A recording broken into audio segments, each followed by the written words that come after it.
When I begin my journey in earnest, my perspective will be slightly more focused on a particular geographic or historically significant location as I move about the country. However, in this episode, I wanted to paint a much broader stroke. In order to start, I needed to back up a few years. In 1803, Thomas Jefferson made a purchase that would change this country forever. Napoleon Bonaparte was struggling financially with his war in Russia and needed some cash.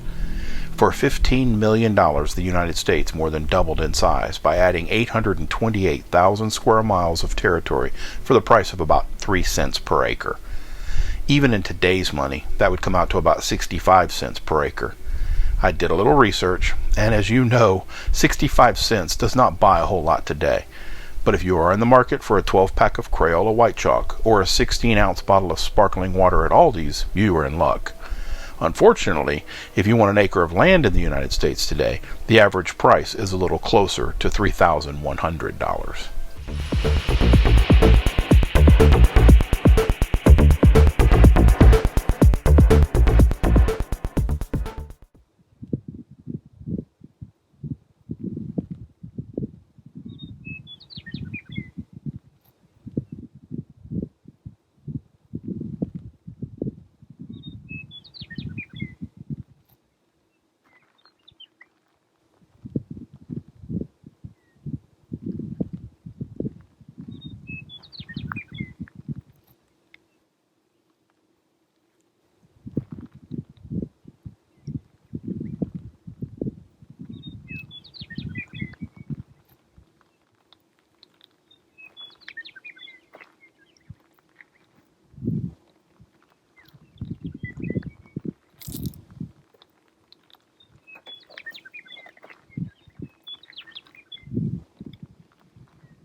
So the wind is going to be horrible. I know that.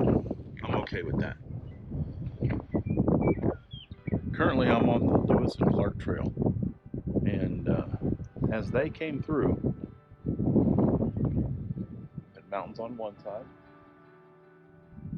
mountains on another. And these aren't huge, but you have to figure that they weren't on a deal like Sarah. They were traveling across something that would run out into the grass. Of course, the pavement wouldn't be here. Run out into the grass. Traveling in the direction, in this case, west, to the sunset, which is going to set right about there. Try to get a caption of that. Caption. I'll try to get that captured. But I wonder what this is. It looks like the grass is disturbed in a way that almost would indicate that there was traffic heading in that direction. I wonder what kind of traffic would be going up there. Let's see. Jefferson commissioned an expedition to explore and chart the new territory. In a trip that is the equivalent of the 1969 moon landing, Meriwether Lewis and William Clark headed up an unprecedented journey that covered 2.5 years and a little over 6,000 miles of travel into the unknown.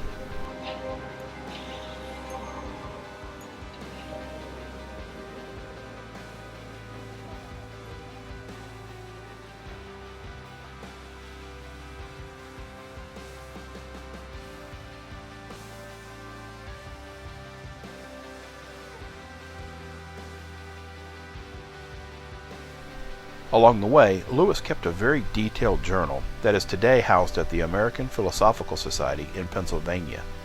In keeping with Lewis's efforts, I chose to begin keeping a detailed journal of my own as I travel.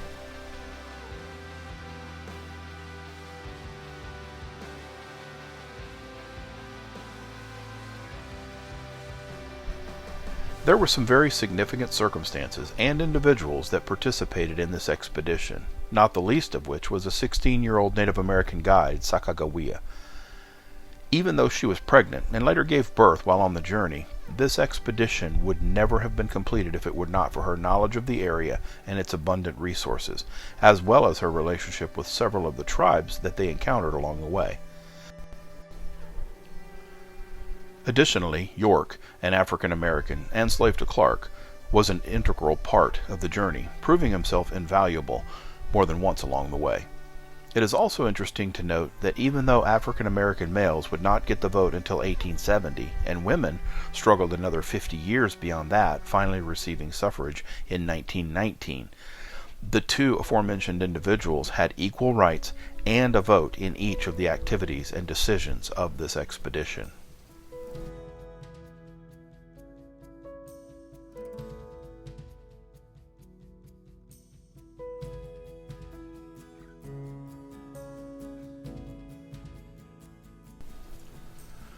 Only one member of the expedition died while underway.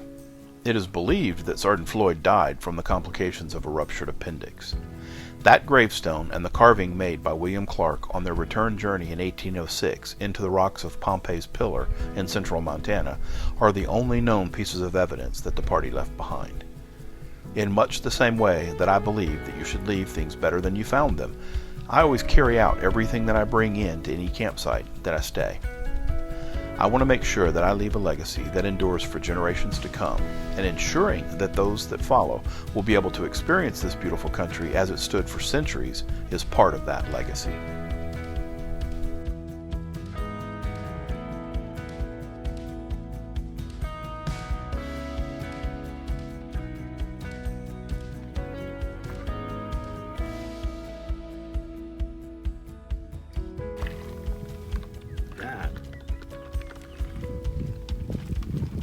I actually found something probably a little more substantial.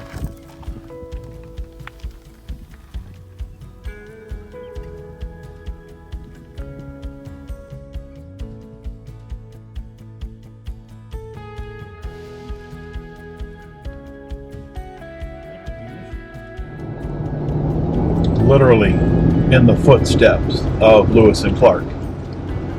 1804. By now they would have been about 1805. The river, the pass that they found as they were traveling west. About 45 miles east of Butte, Montana.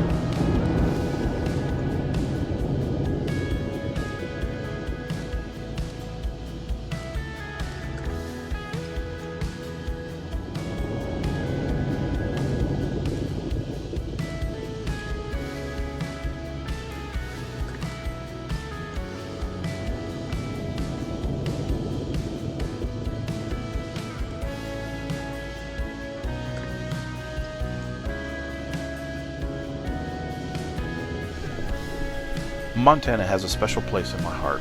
I can't really explain it other than to detail my experience as I have done through this medium and express my awe for what is arguably one of the most beautiful landscapes in the country. I know many may argue for Utah, and I wouldn't completely refute the argument. Safe to say that Montana may be second in some people's minds merely because it is less known or perhaps less traveled. If you have never been to Montana, you owe it to yourself to see this great state for yourself. I will certainly return soon.